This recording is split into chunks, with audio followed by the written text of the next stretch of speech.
Lundi matin, donc trucs et astuces pour le matin, oui, ils sont fatigués. Dépendamment, donc c'est un calcul à faire. Donc je vais faire de la petite vidéo, la petite série. La vie est une fleur dont l'amour est le miel. Donc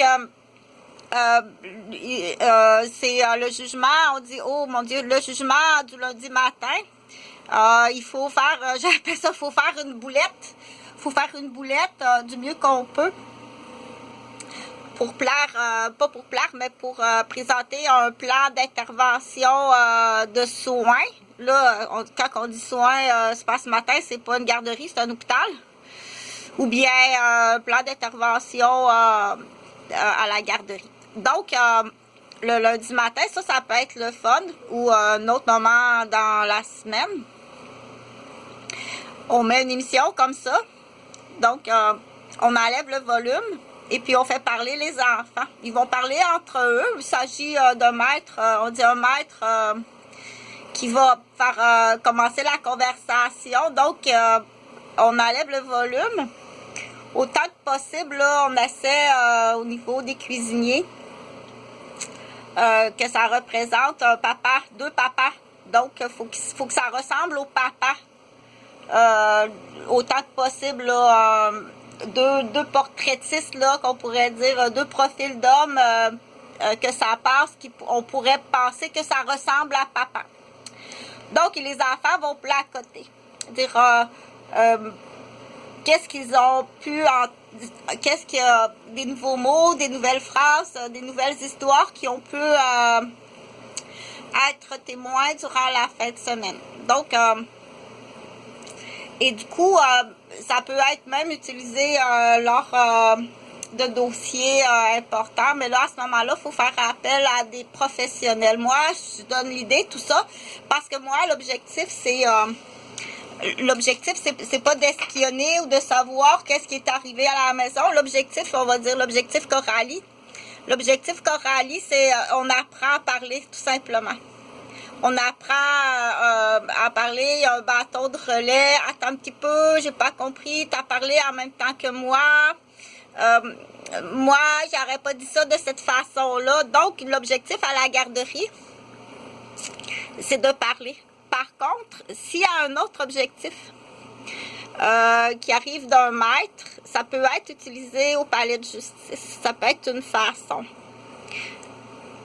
Ou bien, on va poser plutôt la question, est-ce que ça pourrait être une façon? Est-ce que le bébé était là à ce moment-là? Qui était là? Donc, mais la gardienne, par contre, en milieu familial ou en milieu qu'on dit pas en institution, là, mais c'est quasiment, c'est pas ce mot-là, c'est pas institution, ensemble de la petite enfance, ensemble, en centre. Donc, l'articulation est très importante. Parler plus tranquillement également. Donc, je répète, l'objectif, c'est tout simplement le développement du langage. Étant donné qu'on ne met pas le volume à la télévision, ça peut être assez mignon quand il y a un multilangage. Donc, on avait commencé, entre autres, Jeanne-Mance Vaudreuil, on était à 4. On était à 4 dialectes différents entre eux. Donc, c'est ce qu'on faisait. Je trouvais qu'ils passaient beaucoup de temps à la télévision. Non, mais ils sont très fatigués. Moi, je calcule, c'est pas une garderie, premièrement, c'est un hôpital. Et puis, c'est l'âge du développement du langage et de l'écoute. C'est très important, cet âge-là. Le langage, l'écoute et la mémoire. Qu'est-ce que la mémoire va enregistrer et qu'est-ce qui va être interprété dans la mémoire. Donc, ce que l'enfant a dit, de qu'est-ce qu'il a perçu en fin de semaine. Il peut penser qu'il y a eu une grosse chicane puis que les deux messieurs se sont chicanés. Donc, c'est pour ça que c'est très délicat. On ne questionne pas des enfants pour en faire des aliénés. Le but à la garderie, c'est de parler. Il n'y a pas de jugement. Il n'y a aucun jugement qui doit arriver de la part ni des parents, ni de la responsable. Parce que le but, c'est de parler. Tout simplement. Les enfants ont échangé au niveau psychosocial du langage puis de la compréhension, puis les règles de la communication.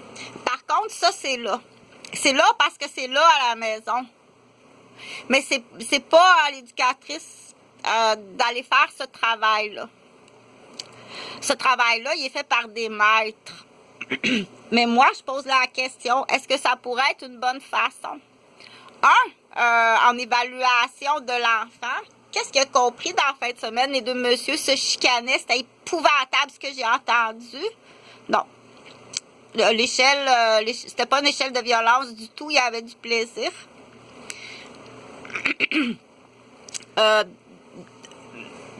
ce questionnement-là, dans un autre type de questionnement au niveau de la DPJ, s'il y a présence de négligence à ce moment-là, est-ce que ça pourrait être une façon, moi je pose la question, là, de faire parler l'enfant, pas à cet âge-là, mais peut-être un petit peu plus vieux. Premièrement, il faut aller vérifier qu'est-ce que l'enfant comprend. Est-ce que l'enfant est aliéné? Est-ce que l'enfant représente un retard au niveau de la compréhension, au niveau non seulement qu'est-ce qu'il entend, premièrement, qu'est-ce qu'il entend, les oreilles, les oreilles, après ça, l'interprétation dans le cerveau, la compréhension, puis quand il arrive pour l'expliquer, s'il n'y a pas d'influence, s'il n'a pas été influencé, aliéné, empoisonné, endormi, anesthésié. Donc, le témoignage d'un enfant reste vraiment une question à vérifier là, dans tout ça.